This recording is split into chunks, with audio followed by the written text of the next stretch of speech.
The morning Eric vanished was unusually clear for the Appalachian Mountains in late October. The sky was painted in gentle hues of amber and blue as he arrived at the trailhead just after sunrise.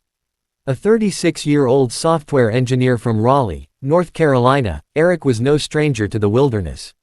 He had hiked sections of the Appalachian Trail before and even posted detailed blogs of his trips, documenting his gear, route choices, and thoughts along the way. This trip, however, was different. He didn't share any blog post in advance. He told only his sister, Madison, about the hike, a quiet, solo 3-day trek to disconnect and find clarity after a difficult breakup. He parked his dark green Subaru at the base of Chimney Ridge, locked it, and left a handwritten note on the dashboard, "Back Sunday, In his backpack were the essentials: a lightweight tent, sleeping bag, freeze-dried meals, a water filter, and an emergency satellite beacon. Confident, well-prepared, and physically fit, Eric set off into the dense woods. That was the last anyone saw of him. By Monday, when he didn't show up for work, Madison grew anxious. She drove 3 hours that evening to the trailhead and found his car exactly where he said it would be. Her relief was brief. The interior of the vehicle looked untouched. The tent he usually packed away neatly after use wasn't in sight. She called local authorities to report him missing, and within 12 hours, a search team had mobilized. Over the next week, dozens of volunteers, trained rescue dogs, drones, and helicopters scanned the rugged terrain. The Appalachian landscape was vast and treacherous, miles of switchbacks, steep ravines, thick underbrush, and limestone caves hidden by moss and shadow. Search crews discovered Eric's first camp spot just 5 miles in. His sleeping bag was spread out neatly, a cold campfire nearby. His second night's location, however, was never found. The weather shifted dramatically on the 4th day of searching. Heavy rain swept across the mountains, washing out trails and obscuring scents for the dogs. Helicopters couldn't fly due to low visibility, and soon, the search had to be scaled back. After 2 full weeks, with no trace of Eric beyond the first camp, authorities reluctantly suspended the official operation. The case was filed under missing person, unresolved. Madison didn't accept that. Her brother wasn't the type to simply disappear. He was careful, methodical, and experienced. Something had happened, something no one could see. She stayed in the mountains for another week, handing out flyers, talking to hikers, and hiking part of his route herself. She camped alone some nights, calling his name into the trees, listening for any sound that might mean he was still out there. But there was only silence. In the following months, the case slowly faded from the headlines. Madison continued to search, pouring her own savings into hiring private investigators, psychics, and even consulting online forums where hikers and amateur sleuths gathered. Every year on the anniversary of his disappearance, she returned to the trailhead with a new hope, a new theory, a new map of potential leads. Still, nothing. People began to whisper that maybe Eric didn't want to be found. That perhaps he walked into the mountains on purpose and never intended to return. But Madison knew better. There was something unfinished about his last words to her, a brief phone call the day before he left. He'd said, "I need to clear my head. There's something I need to understand. If this trip doesn't help, I don't know what will." She never figured out what he meant. As the 6th year approached, the case had gone cold. The file gathered dust in a sheriff's office drawer, and most assumed he had fallen from a cliff or gotten lost in one of the unmarked caves scattered throughout the range. No body, no gear, no clues. It was as if the mountain had swallowed him whole. Then, on a crisp spring afternoon, a team of amateur radio explorers hiking a lesser-known ridge picked up a strange, broken signal, a human voice, barely audible but persistent. It was transmitting on an outdated emergency frequency. What it said would send shivers through everyone who heard it. "Help, cave, stuck." And just like that, Eric's story was no longer over. Madison Reed never believed her brother Eric was truly gone. Even as the years stretched on and the world moved forward, she refused to let the quiet vanishings of time erase him. Her life became a strange balance of routine and obsession. She still worked her job as a veterinary technician, still bought groceries and paid bills, but in every free moment, she returned to Eric's disappearance. The first year was the worst. The not knowing gnawed at her every waking hour. When the official search ended after 2 fruitless weeks, she stayed in the mountains for an additional 10 days. Madison followed the trail herself, armed with only a paper map and her brother's old blog posts. She visited every overlook and side trail he'd ever mentioned. She studied the cave systems rumored to run beneath Chimney Ridge and scoured local forums looking for clues. Still, she found nothing beyond the campsite the rescue team had already cleared. After returning home, Madison began compiling every piece of data she could find: maps, weather reports, topography studies, trail conditions, old hiker reports.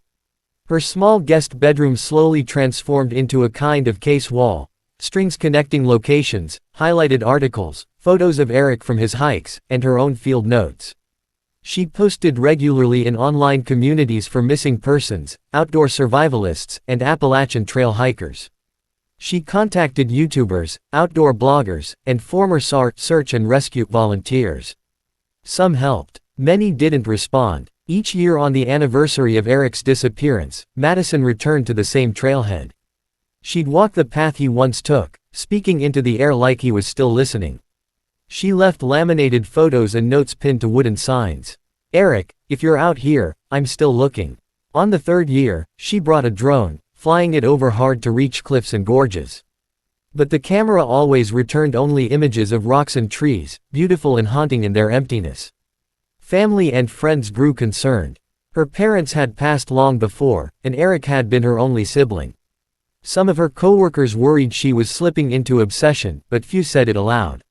She cut back on social gatherings, began living frugally to save money for new searches, and even considered taking a wilderness survival course. She wasn't just grieving anymore, she was hunting for the one person who made the world make sense to her. Then came the 5th year, and the silence began to feel louder. The forums she once flooded with questions became quieter. The missing posters were weather-faded and often torn down. Even she started to doubt her instincts. Maybe he had fallen, maybe his body was simply never going to be found. Maybe the woods didn't want him returned. But something wouldn't let her quit. She had dreams, strange, unsettling ones. Sometimes she saw Eric standing at the mouth of a cave, his eyes wide with fear but silent, unmoving. Other times he'd be sitting by a fire, as if waiting for her. Always out of reach, always watching. She awoke in the night convinced she was missing something, a clue just out of sight, a piece of the puzzle she hadn't yet turned over. In a last act of desperation, Madison wrote to a group of amateur radio explorers she'd heard about online. They were known for using radio triangulation and outdated analog gear to find Cold War-era signals in forgotten wilderness areas. She sent them Eric's information, coordinates from his last known camp, and a heartfelt plea: "I don't think he meant to vanish. I think something happened, and I don't think it was an accident." They responded 2 months later. The timing was strange, just before the 6th anniversary of his disappearance. A small team of them had been hiking through the Appalachian backcountry when they intercepted something unusual. An analog distress signal. Human voice. Broken, static-filled, but clear enough to send chills through even the most skeptical of their group. "Help! Cave! Stuck!" The signal was weak, inconsistent, but real. It repeated several times before vanishing again. They had marked the location and were planning a return trip within the week. When they told Madison, she froze, barely breathing. 6 years. 6 years of silence, and now, a voice. She didn't need to ask whose it was. Somehow, she already knew. The following week arrived with a tension Madison had never experienced before, something deeper than anxiety, more electric than fear. The Radio Explorers, a loosely organized but passionate group of signal chasers and backcountry adventurers, had planned a return trip to the area where the distress signal had been picked up. Madison begged to join. Despite their initial hesitation, she wasn't part of the group, and the hike was not for the faint-hearted, they agreed. After all, she knew the case better than anyone. They met at a ranger station just outside Pisgah National Forest, the closest town with cell service and supplies. Madison arrived early, carrying a fresh pack of gear she had spent the past week meticulously organizing. She wore Eric's old hiking boots, slightly big on her feet but worn smooth from years of use. The team, 4 men and 1 woman, all in their 30s and 40s, greeted her with a mix of curiosity and empathy. They introduced themselves with trail names like Crater, Echo, and Maple. Their leader, a former Army radio tech named Owen, explained their plan. "We're going to triangulate the signal location using 3 points we logged last week. If it repeats, we might get a better fix," he said, showing her a topographic map marked with red X's along a remote ridgeline. "We're going to hike in, spend the night, then move into the ravine near Cave Spire. That's where we think it's coming from." Madison didn't blink. "I'm ready." The hike was brutal. The Appalachian terrain, known for its beauty, was also unforgiving: steep ascents, tangled undergrowth, sudden shifts in elevation. The farther they got from marked trails, the more it felt like stepping back in time. Ancient trees arched above them like sentinels, moss carpeted every rock, and the silence felt strangely alive. It was the kind of quiet that made your breath sound loud. By late afternoon, they reached the first listening post. Owen and Echo unpacked their modified shortwave receivers, battery packs, and directional antennas. Madison helped set up the temporary camp, her hands moving automatically despite her nerves. As dusk fell, the group rotated turns on the radio, ears pressed to static. Occasionally, the wind would create a warble in the signal, triggering false hope. Hours passed. Nothing. Just after midnight, Madison was jolted awake by Maple whispering, "It's back." She stumbled out of her tent, heart pounding. The group huddled around the radio. Amidst the static, a broken signal repeated, a voice, faint and far away, like it was echoing through stone. "Help! Cave! Stuck!" Owen adjusted the dial. "It's the same modulation. Same rhythm. No way this is random. Someone, or something, is transmitting." They worked through the night, recalculating signal strength, marking GPS coordinates, and adjusting antenna angles. By dawn, they had a tighter location, somewhere between 2 ridges and a small waterfall known to hide cave entrances. On the second day of the hike, the group descended into the ravine. The air grew colder, wetter.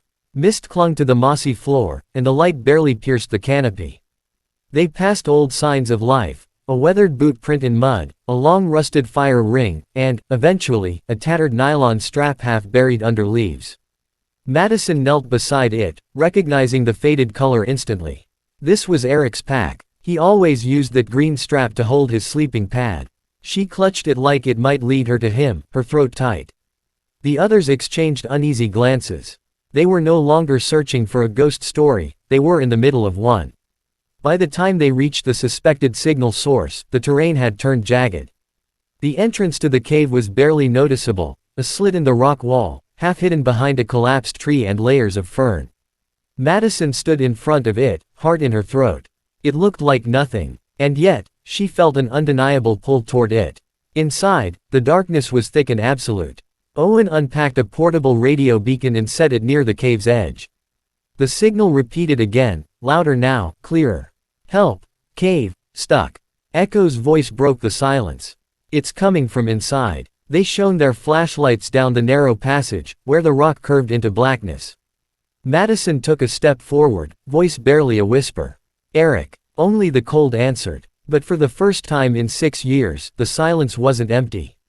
It was waiting. The narrow cave mouth exhaled a slow, damp breath, as if warning them not to enter.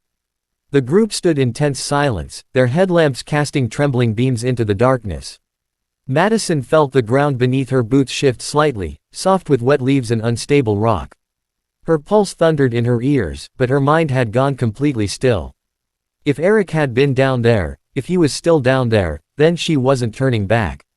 Not now. Owen took the lead, pulling a coil of reflective cord from his pack and securing one end to a nearby tree.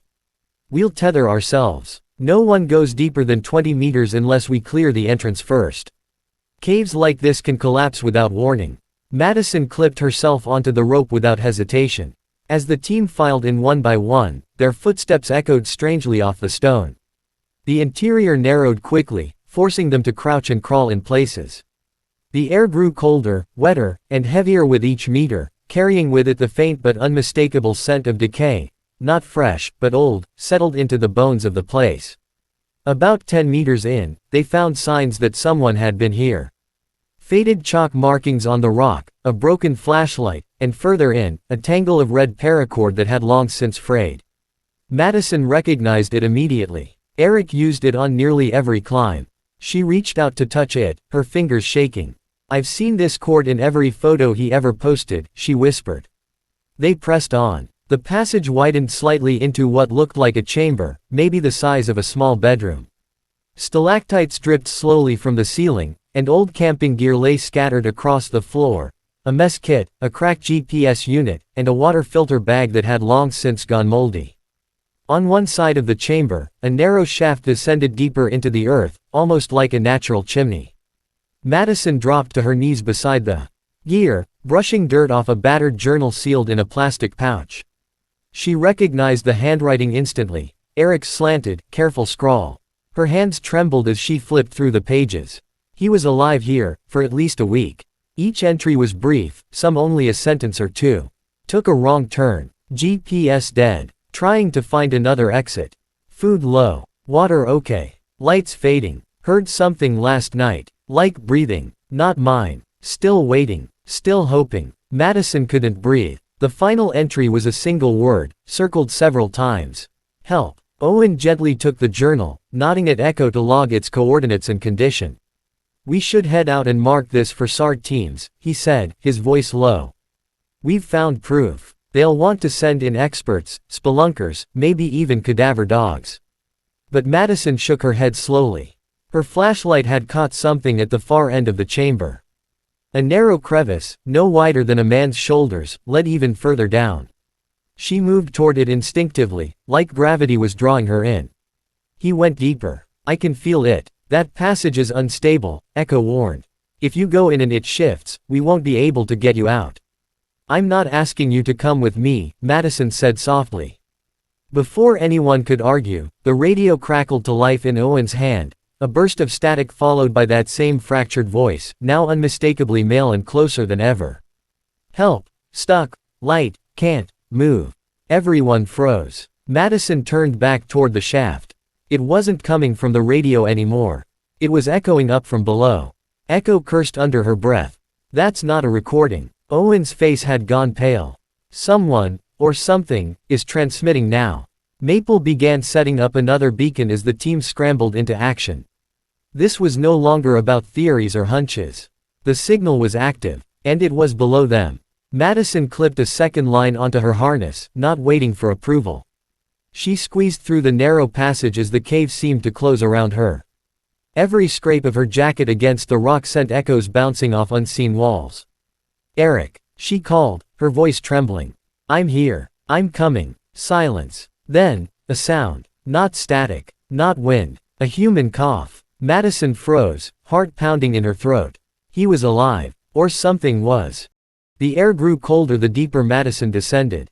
The crevice tightened around her body, forcing her to crawl on her stomach, the rock scraping her elbows and ribs. Her flashlight beam jittered along the jagged surfaces, illuminating centuries of mineral deposits and glimmering water trails. The rope at her waist tugged gently behind her, her lifeline to the team above, but her focus was fixed forward, toward the faint echo of that unmistakable cough. She moved slowly, deliberately, trying to steady her breath. It wasn't fear that gripped her now, it was a strange, almost sacred determination. If Eric had survived even a day down here, she owed him this.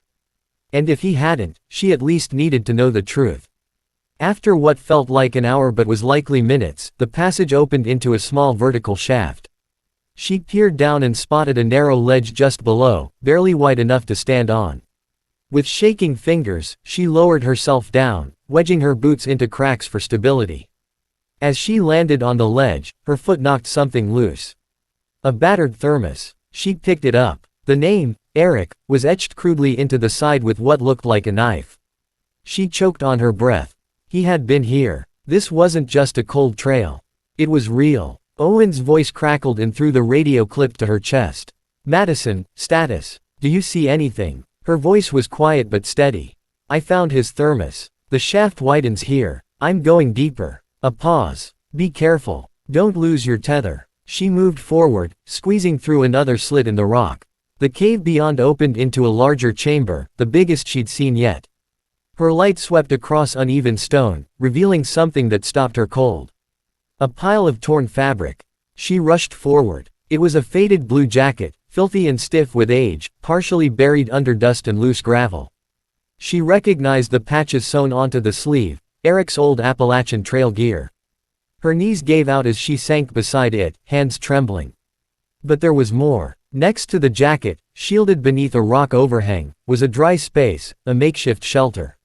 Someone had walled it in with slabs of stone. Inside, under a moldy tarp, was a sleeping bag, a few blackened fire remains, and a pair of worn hiking boots. Eric's boots. She reached for the sleeping bag with cautious reverence and slowly unzipped it. Empty. She exhaled, shocked at the strange relief that swept over her. If he wasn't here, it meant he had moved. He had survived long enough to leave this camp. Suddenly, the radio buzzed again. Owen's voice was tight with tension. "Madison, we've got movement on the signal, northwest quadrant." Echo picked up another burst. "It's still active. Still close." She turned toward the far end of the chamber. There was another narrow passage, almost hidden behind a curtain of hanging stone. Her flashlight caught something glinting just inside, an aluminum emergency blanket, bunched and frayed. She called out, voice barely above a whisper. "Eric." Silence. Then another cough, followed by the faintest scrape of stone against stone. She froze. That sound hadn't echoed. It had come from around the corner. Madison moved closer, pushing through the stone curtain. Her breath caught in her throat. The narrow path bent sharply, leading to a slanted crawlspace where water dripped steadily from above. And at the very end of it, sitting upright against the wall, was a man. Or what was left of one. He was emaciated, wrapped in rags and layers of old clothes. His beard was wild, streaked with gray. His face was hollowed by time and exposure. He blinked against the light, shielding his eyes weakly with a trembling hand. Madison dropped to her knees. "Eric." The man blinked again. His lips cracked as he tried to speak. "Ison." Her vision blurred with tears. "It's me. I found you. I'm here." She pressed the radio button hard. "Owen, he's alive. I found him. I need medical evac. Now." The man, her brother, gave the faintest smile before his eyes fluttered closed. Madison caught his shoulders and held him as gently as she could.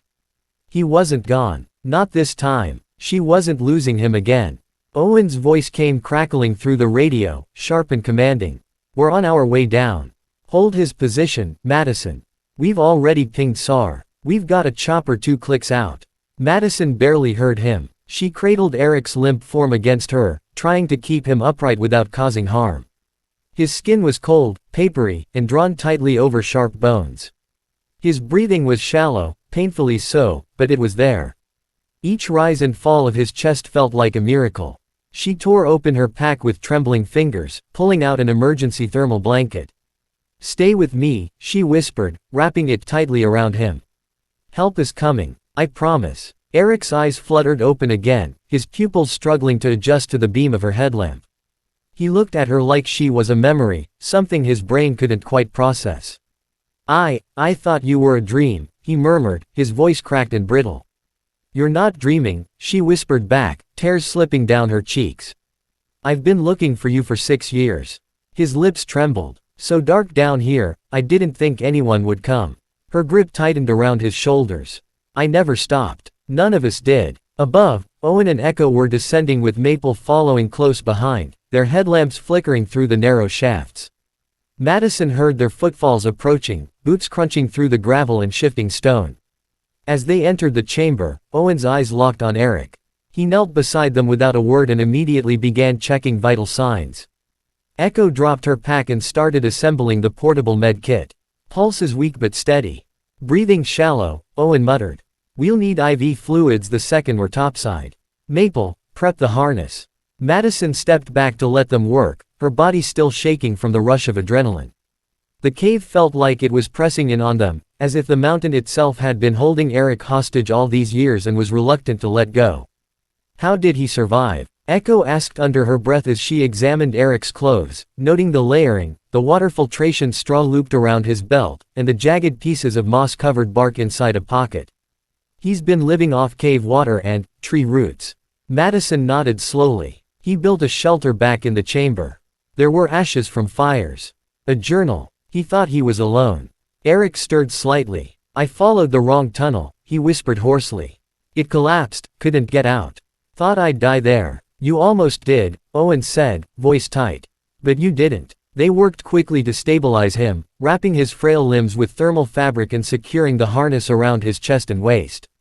His eyes fluttered closed again, and for a moment, Madison panicked, but Owen reassured her. He's unconscious, but his heart's still going. Just conserving energy. The extraction was painstaking. The narrow passages that had once offered shelter now became obstacles, every twist and tight crawl a threat to Eric's fragile state. Owen led the way, guiding the rescue line while Maple monitored the vitals. Echo moved ahead to clear debris and make sure the path was stable. Madison followed closely, never letting Eric out of her sight. Every groan of shifting rock sent her heart into her throat. But they kept moving, upward, toward the surface. It took nearly an hour to reach the cave entrance. By the time they emerged, the fading evening sun was bleeding across the sky, casting the forest in a soft orange glow. The helicopter blades thudded overhead, kicking up leaves and dust as the flight medics rushed forward with a stretcher. Madison watched, numb and exhausted, as they loaded Eric into the chopper. For a brief moment before the doors closed, his eyes opened and found hers. He lifted a hand, barely an inch, but enough. She smiled through her tears and gave a small wave back. And then he was gone, carried away by the sound of roaring blades into the painted sky. The forest was quiet again. Owen placed a hand on her shoulder. You did it. Madison stared at the treetops, letting the cold air wash over her. No, she said quietly. We did. And somewhere beneath them, in the mountain's silent, winding heart, the echo of 6 years of isolation finally began to fade.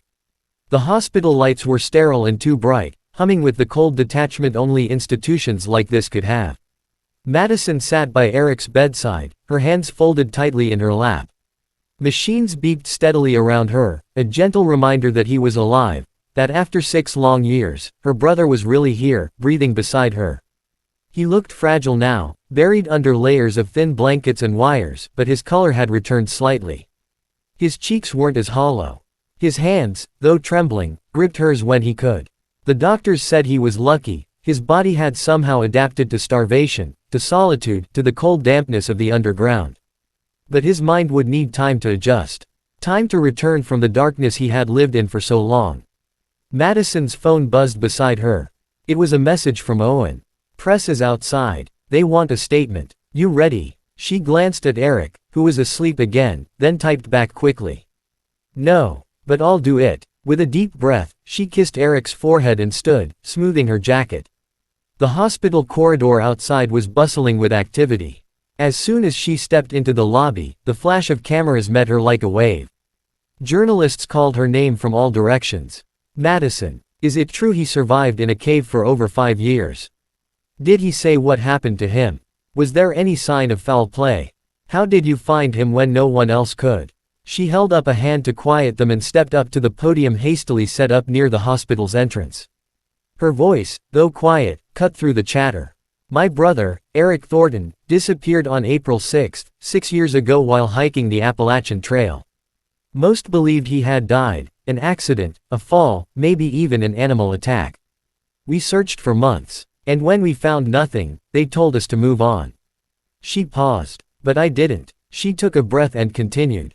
Eric survived by sheltering in a collapsed cave system off the marked trail. He kept himself alive with water from underground springs, moss, and scavenged roots. He journaled. He stayed alert. He never gave up. A reporter raised their hand.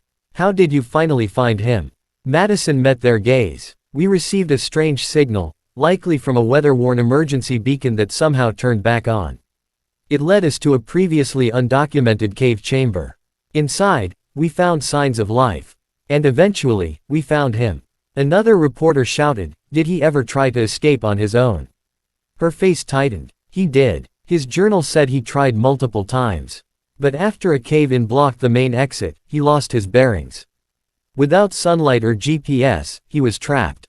He stayed alive by hope and instinct. The questions kept coming, but she answered only a few more before excusing herself. She couldn't bear to be away from Eric for too long. Her body still hadn't fully accepted he was real again, that this wasn't just a hallucination her desperate mind had conjured up. Back inside the room, Eric was awake, blinking slowly as he adjusted to the presence of someone again. His voice was hoarse. You always were stubborn, he rasped with a weak smile. Madison let out a half laugh, half-sob. "It saved your life." He nodded faintly, looking past her to the window. Outside, the clouds were parting, letting streaks of golden sun filter through. He hadn't seen natural light in so long. Tears slipped down his cheeks. "They told me no one would find me," he whispered. I started to believe it. She squeezed his hand. I never stopped looking. Eric turned to her, his eyes filled with gratitude and grief, and a quiet, raw kind of strength. "I held on for you." Madison nodded, unable to speak, her throat tight with emotion. In the quiet hum of the hospital room, with machines gently beeping and sunlight finally spilling in, the long nightmare that had begun 6 years ago began to loosen its grip. The mountain had released its secret. And two siblings, long separated by stone and time, had found each other again. The documentary crew stood at the mouth of the cave, their camera lenses pointed toward the dark entrance that had held Eric captive for more than half a decade. Cables snaked across the damp forest floor, generators buzzed quietly, and a boom mic hovered above as Madison adjusted her lapel mic. The air was cool, laced with pine and the faint, earthy scent of the cave's breath. It had been 9 months since the rescue. Madison wasn't sure she was ready to revisit it all. But Eric had asked her to tell their story, not for the fame or attention, but because, as he said, someone out there might be lost too, and they need to believe someone will come. The producer gave her a nod from behind the monitor. "Whenever you're ready." She inhaled slowly. "My brother disappeared 6 years ago in these mountains. Everyone thought he died. The authorities said it was too late. But I knew he was still out there. I could feel it." Cut to a drone shot sweeping over the dense green canopy of the Appalachian Mountains, mist curling through the trees like tendrils of memory.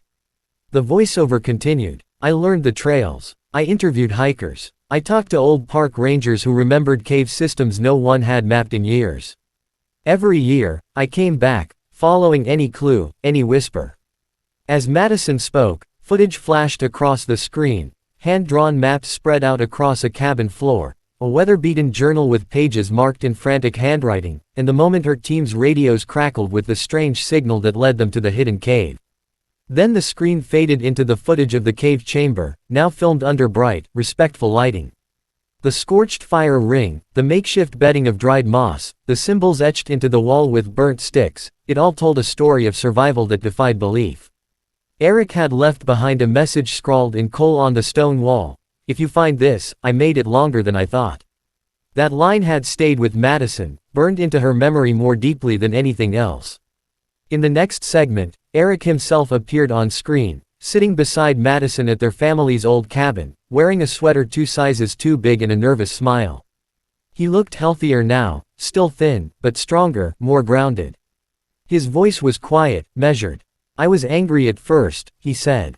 "Angry at myself. I'd made a wrong turn. Thought I knew the mountains. When the collapse happened, I tried to climb out. Tried to dig. But after a while, I realized, no one was coming. I stopped counting days after the second winter." His gaze dropped for a moment. "But every time I thought about giving up, I thought of my sister. I knew she'd never stop looking." The screen shifted to show old photos, Eric and Madison as children, hiking in muddy boots, laughing with their father near a campfire. Then it cut back to the present, the siblings walking the trail again, this time side by side. The final part of the documentary captured the new signs placed along the ridge, markers installed by local authorities, now renamed in Eric's honor. One small trail was called Hope's Bend, after a spot where Madison had first suspected the signal came from. "I don't remember much about the rescue," Eric admitted, looking into the lens. "But I remember her face. The light behind her. That was the moment I knew I hadn't disappeared." When the filming wrapped, the crew packed up in respectful silence. No one spoke much. There was something sacred about what they'd witnessed, not just a survival story, but a testament to stubborn love and belief that refused to die. Madison and Eric remained behind for a while, sitting on a mossy rock just beyond the cave mouth.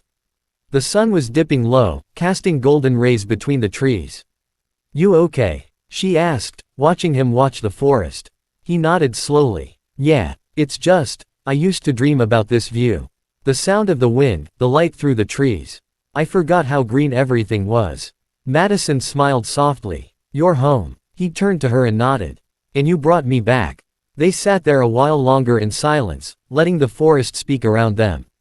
The mountain no longer felt like a tomb. It felt like something older, something that had tested them both, and in the end, had given him back.